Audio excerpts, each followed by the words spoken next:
Explosão no Tatuapé deixa um morto e pelo menos 10 feridos. E você vai ver também.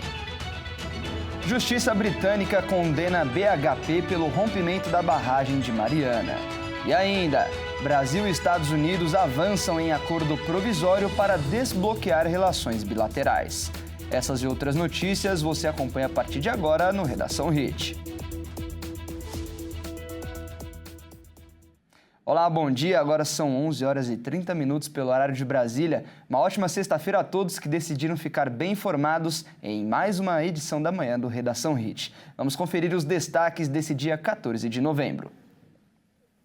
Pelo menos uma pessoa morreu e 10 ficaram feridos após uma explosão seguida de incêndio na zona leste de São Paulo. O cenário é de destruição em um importante corredor do bairro do Tatuapé. Os moradores da região do Tatuapé se assustaram com o barulho de uma explosão, que foi seguida de um incêndio na noite desta quinta-feira. O acidente aconteceu em uma casa que armazenava fogos de artifício na esquina das avenidas Celso Garcia com a Salim Farah Maluf. O local é um dos mais importantes corredores da região, que concentram muitos comércios e grande fluxo de veículos e dão acesso a bairros populosos. O estouro provocou um incêndio de grandes proporções e espalhou destroços por dezenas de metros, atingindo casas e veículos que estavam nas imediações. Moradores relataram que, no imóvel, vivia um casal de jovens. Segundo o Corpo de Bombeiros, o chamado foi registrado por volta das 7h10 da noite. A explosão foi sentida por imóveis vizinhos, que também foram danificados. A casa fica na rua Francisco Bueno, com os fundos para a Avenida Salim Farah Maluf, segundo moradores. O impacto quebrou vidros de vários apartamentos num prédio, que fica próximo ao local da explosão. Entre os feridos, uma mulher teve traumatismo crânioencefálico e outra vítima, com sangramento no ouvido, foram encaminhadas a hospitais próximos. A polícia isolou o local por risco de novas explosões. E para fazer uma investigação, precisa das causas da explosão. Moradores vizinhos à residência que armazenava os explosivos tiveram que deixar suas casas. Autoridades disseram que o local ainda poderia armazenar artefatos com risco de explodir. O impacto destruiu 3 casas, sendo a do depósito e as 2 laterais, e causou danos em várias outras, com telhados arrancados e vidros estilhaçados. O deslocamento de ar avançou principalmente para o lado oposto da rua, sentido Avenida Salim Farah Maluf, onde carros foram atingidos por pedras e estilhaços lançados a metros de distância. 2 postos de gasolina nessa via também sofreram danos estruturais. A causa do acidente será investigada. A Defesa Civil concluiu a vistoria na madrugada desta sexta-feira e interditou 21 imóveis próximos. E um incêndio de grandes proporções atingiu hoje um lote com materiais recicláveis em Contagem, região metropolitana de Belo Horizonte, Minas Gerais. As chamas consumiram o terreno no bairro Bernardo Monteiro, mas não há registro de feridos. Um incêndio de grandes proporções atingiu um lote de materiais recicláveis na Via Expressa, no bairro Bernardo Monteiro, na região metropolitana de Belo Horizonte. O Corpo de Bombeiros foi acionado às 4h30 da manhã e 5 viaturas, sendo de 2 caminhões e 11 militares foram deslocados para o local para o combate às chamas no lote. Tem uma grande quantidade de materiais recicláveis, pneus e bastante plásticos. Procurada, a Transcom, concessionária que administra a via, informou que o fogo ocorreu no sentido Betim da rodovia e apenas uma faixa estava liberada. O congestionamento começou por volta das 6h30 da manhã. No sentido contrário, rumo a Belo Horizonte, o fluxo de veículos registrava lentidão e a visibilidade no trecho estava baixa por conta da fumaça. As chamas foram contidas antes que se espalhassem pela vegetação no terreno. Mesmo assim, havia muita fumaça altamente tóxica.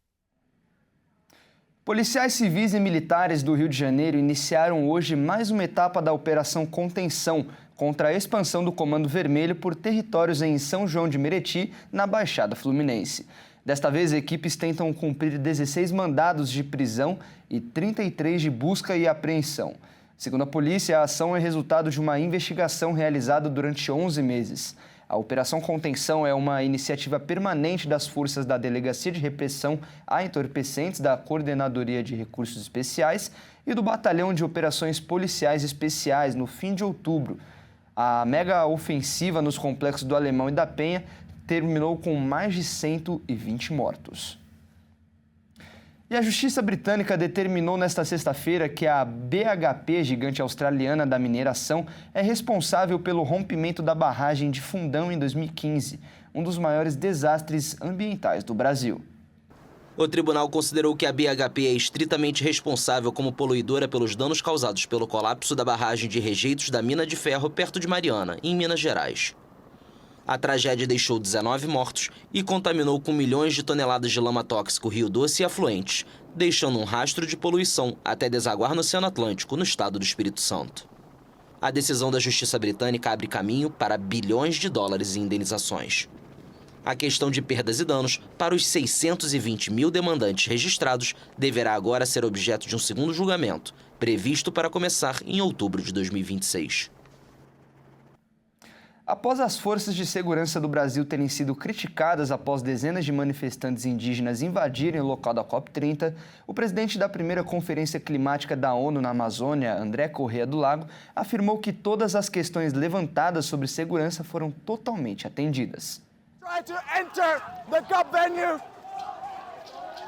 Simon Stiell, secretário executivo da Convenção Quadro das Nações Unidas sobre Mudança do Clima, criticou as forças de segurança do país anfitrião da COP30 por não terem agido quando dezenas de manifestantes indígenas invadiram a área principal da Conferência Climática. Em sua carta endereçada ao chefe da Casa Civil, Rui Costa, e a André Corrêa do Lago, presidente da COP30, o diplomata Stiell, que presidia a cúpula no momento da manifestação, acusou os anfitriões de uma grave violação do marco de segurança estabelecido. Em sua resposta, o governo brasileiro afirmou que a segurança interna dentro da Zona Azul é de responsabilidade do Departamento de Segurança e Proteção das Nações Unidas, o UNDSS, que define como todas as áreas dentro dela serão protegidas. Acrescentou que as autoridades federais e do estado do Pará trabalharam em conjunto com o UNDSS para realizar uma reavaliação, decidindo aumentar o número de agentes de segurança, expandir a zona de amortecimento e reforçar fisicamente o perímetro com mais barreiras. Em uma coletiva de imprensa em Belém, o presidente da COP30 garantiu que todas as questões sobre o assunto foram resolvidas. Vocês viram que a ONU já afirmou que todas as questões que levantaram sobre segurança foram completamente resolvidas. Portanto, não é mais um problema. Todas as questões relacionadas a isso foram asseguradas. Mas as críticas não foram apenas à segurança. Houve reclamações por causa do mau funcionamento do ar-condicionado e da infiltração de água da chuva em luminárias. Temos que dizer que o ar-condicionado está muito melhor hoje, não é? Todos concordamos. Sim, todos concordamos. Então, havia um problema técnico e acredito que os problemas técnicos estão sendo superados. A escolha de Belém, capital do Pará, uma cidade de porte médio da Amazônia, foi controversa devido à insuficiência de acomodações e aos temores de que não estivesse preparada para lidar com um evento tão grande, envolvendo dezenas de milhares de pessoas. O presidente do Brasil, Luiz Inácio Lula da Silva, no entanto, defendeu a escolha, afirmando que era importante trazer o mundo à Amazônia para mostrar sua luta e seu papel crucial no combate às mudanças climáticas. O Brasil e os Estados Unidos avançaram em acordo provisório para desbloquear relações bilaterais. O chanceler Mauro Vieira se reuniu com o secretário de Estado americano Marco Rubio em Washington. O ministro das Relações Exteriores do Brasil, Mauro Vieira, se reuniu nesta quinta-feira com o secretário de Estado americano Marco Rubio em Washington. Mauro Vieira disse que Brasil e Estados Unidos estão avançando em um acordo provisório para desbloquear as relações bilaterais, que pode ser alcançado ainda este mês. Rubio reafirmou o que tinha sido proposto já nas reuniões técnicas, que é de se chegar a um acordo provisório até o final deste mês ou princípio do mês que vem, que estabelecesse um mapa do caminho para uma negociação que poderia durar 2 ou 3 meses, para então se concluir definitivamente todas as questões entre os dois países, explicou o chefe do Itamaraty. Em um breve comunicado, o Departamento de Estado americano indicou que Rubio e Mauro Vieira discutiram sobre um quadro mútuo para a relação comercial bilateral. O presidente americano Donald Trump impôs tarifas de 50%, que estão entre as mais altas do mundo, sobre boa parte dos produtos brasileiros por causa do julgamento contra seu aliado, o ex-presidente Jair Bolsonaro, condenado a 27 anos de prisão. A medida atingiu produtos como café, cujo preço aumentou 21% em 12 meses em agosto nos Estados Unidos. Os dois países trocaram propostas comerciais e agora os Estados Unidos devem responder à última proposição brasileira, explicou Mauro Vieira. A primeira turma do Supremo Tribunal Federal deve concluir hoje o julgamento dos recursos do ex-presidente Jair Bolsonaro e dos outros 6 réus acusados de participação na tentativa de golpe de Estado em 2022. Os ministros analisam recursos no plenário virtual. A lei determina que a prisão só pode acontecer quando não couberem mais recursos. Essa etapa seria superada após a rejeição dos chamados de embargos de declaração. São um tipo de recurso apresentado pela defesa para rever eventuais trechos obscuros ou erros pontuais da pena. Geralmente, eles têm pouco poder de mudar substancialmente uma sentença. Mas a defesa de Bolsonaro indicou que deve entrar também com embargos infringentes, que são recursos que contestam o mérito da sentença e teriam o poder de reduzir pena. Mas, pelas regras do STF, os embargos infringentes só caberiam se Bolsonaro tivesse recebido 2 votos pela absolvição, o que não aconteceu caso a defesa apresente os embargos infringentes. O relator, ministro Moraes, pode entender que eles não cabem nesse caso e que tem motivo meramente protelatório. Assim, a prisão poderia ser decretada antes da análise dos recursos. Julgamentos nessa modalidade duram, em média, 1 semana. Nesse período, os ministros podem apresentar seus votos por escrito ou mudar posicionamentos por unanimidade. Os magistrados rejeitaram os pedidos dos réus do chamado núcleo crucial. Prevaleceu o voto do ministro Alexandre de Moraes, relator do processo com exceção do deputado Alexandre Ramagem. Os outros 7 réus foram condenados pelos crimes de organização criminosa armada, tentativa de abolição violenta do Estado Democrático de Direito, tentativa de golpe de Estado, dano qualificado pela violência e grave ameaça, e deterioração de patrimônio tombado.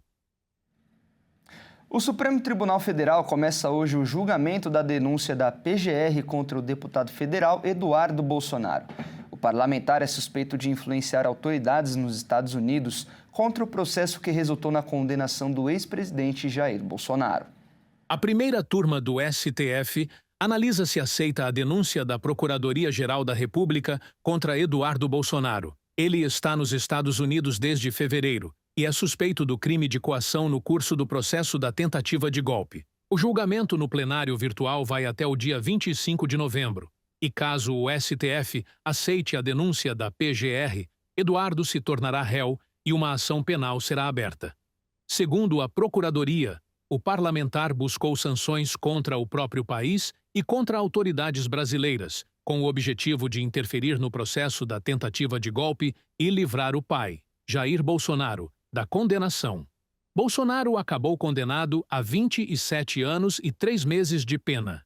Eduardo admitiu publicamente diversas vezes que articulou a favor de sanções contra autoridades do Brasil. Ele se colocou como responsável, por exemplo, pela aplicação da Lei Magnitsky contra Moraes. Ao anunciar a medida, em 30 de julho, o governo norte-americano classificou a atuação do ministro no processo contra Bolsonaro como caça às bruxas. A PGR também denunciou o blogueiro Paulo Figueiredo por coação à justiça.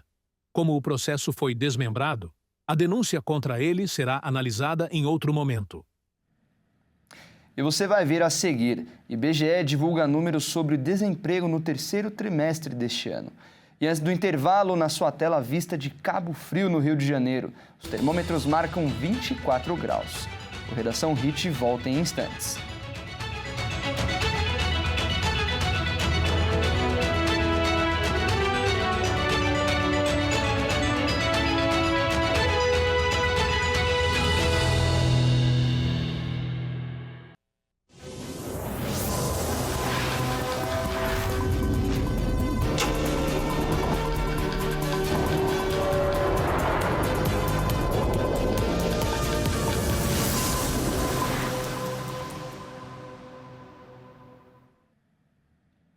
A França lembrou ontem os 10 anos dos ataques de Paris. Os atentados extremistas mais violentos registrados no país, que deixaram 130 mortos, são marcados por uma série de homenagens.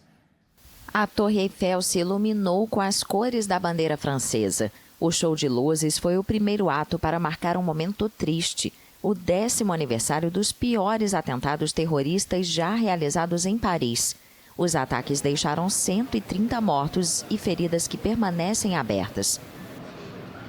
As ações reivindicadas pelo grupo Estado Islâmico foram as mais violentas da década de 2010 na Europa, um período marcado pelos ataques jihadistas em vários países.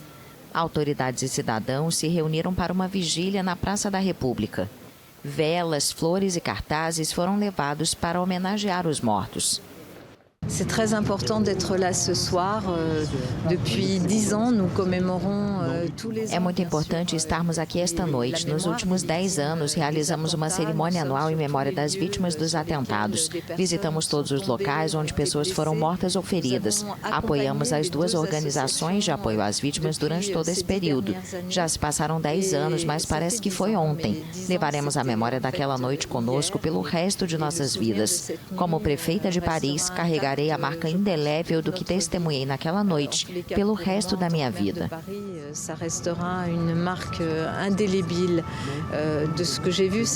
O presidente Emmanuel Macron e outras autoridades participam das cerimônias visitando os locais dos ataques. Os atentados começaram nas imediações do Stade de France, ao norte de Paris, onde a seleção da França disputava um amistoso contra a Alemanha. Na sequência, os terroristas assassinaram a tiros quase 90 pessoas na sala de espetáculos Bataclan e outras dezenas em restaurantes e cafés da capital francesa. De acordo com o Instituto Brasileiro de Geografia e Estatística, nesta sexta-feira a taxa de desemprego caiu em 2 estados do Brasil no terceiro trimestre de 2025. Nas outras 25 unidades da federação, o índice ficou estável. Os estados que apresentaram maior taxa de desocupação foram Pernambuco com 10%, Amapá com 8,7% e Bahia com 8,5%. Já as menores foram registradas em Santa Catarina e Mato Grosso com 2,3%, Rondônia e Espírito Santo, ambas com 2,6%. No terceiro trimestre do ano, a taxa de desemprego no país foi de 5,6% e repetiu o menor índice da série histórica iniciada em 2012. O país registrou 6 milhões de pessoas desocupadas, o menor contingente da série histórica, recuando 3,3%, que equivalem a menos de 209 mil pessoas, no trimestre e caindo 11,8%, com cerca de menos 809 mil pessoas no ano. E a Caixa começa o pagamento hoje do Bolsa Família de novembro para 18 milhões e 700 mil beneficiários. Devido aos feriados deste mês, o programa teve o calendário antecipado em relação aos outros meses. Segundo o Ministério do Desenvolvimento Social, o valor médio que será pago é de R$ 683,28 por domicílio, com um investimento total de 12 bilhões e 690 milhões de reais. Recebem primeiro as famílias com o número de identificação social, final 1. O pagamento vai até o dia 28 de novembro, para beneficiários com final 0. Além disso, o benefício será antecipado para o primeiro dia para todos os integrantes que moram em Rio Bonito do Iguaçu, no Paraná, em razão do tornado que atingiu a cidade. Neste mês também começa a transição do programa Auxílio Gás para o Gás do Povo.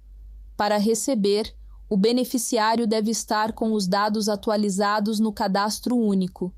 Tem direito ao benefício as famílias cuja renda per capita por pessoa é de R$ 218 por mês. Além da parcela mínima de R$ 600, aquelas famílias com dependentes com menos de 7 anos ganham um adicional de R$ 150 por criança. E olha só, imersos em dificuldades financeiras, os Correios correm contra o tempo para levantar ao menos 10 bilhões de reais em 15 dias e planejam a demissão de 10 mil. O montante corresponde à metade dos 20 bilhões de reais que a estatal almejava inicialmente, mas ela foi forçada a rever a estratégia diante do alto custo cobrado pelos bancos na primeira rodada de negociações da empresa comandada por Emmanuel Rondon. Os recursos são necessários para equilibrar as contas e recuperar a capacidade operacional para conseguir se salvar de um cenário que pode se tornar ainda mais catastrófico. A expectativa da direção da empresa estatal é obter o valor via empréstimo, com garantia da União, até o fim do mês. A chegada do empréstimo também é fundamental para colocar de pé as iniciativas de saneamento das despesas da empresa. O principal foco é a redução de gastos com pessoal.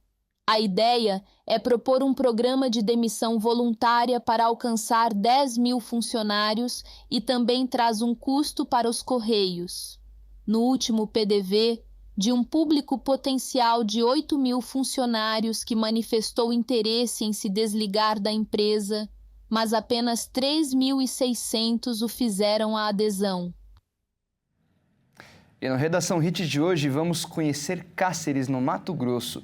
E olha só, o município é a principal cidade mato-grossense abrangida pelo bioma Pantanal e sua identidade cultural está profundamente ligada a ele. Vamos ver. Localizado a mais de 200 quilômetros da capital Cuiabá, a cidade de Cáceres foi fundada em 6 de outubro de 1778, com o propósito de estabelecer um ponto estratégico para consolidar a ocupação portuguesa na região e proteger a fronteira com a Bolívia. O município preserva uma arquitetura colonial, com casarões, fazendas históricas e sítios arqueológicos, além de manifestações culturais pantaneiras. E antes de encerrar, vamos com uma câmera ao vivo de Cáceres, no Mato Grosso. Por lá, os termômetros marcam 26 graus. E olha só, Cáceres foi crucial na definição da fronteira territorial entre Portugal e Espanha, na América do Sul. A cidade conta com o Marco do Jauru, um símbolo da soberania brasileira, e chegou a dar nome ao batalhão brasileiro na missão da ONU no Haiti. E é com essa bela imagem que eu encerro o jornal de hoje. Muito obrigado pela sua companhia, ótima sexta-feira e até mais.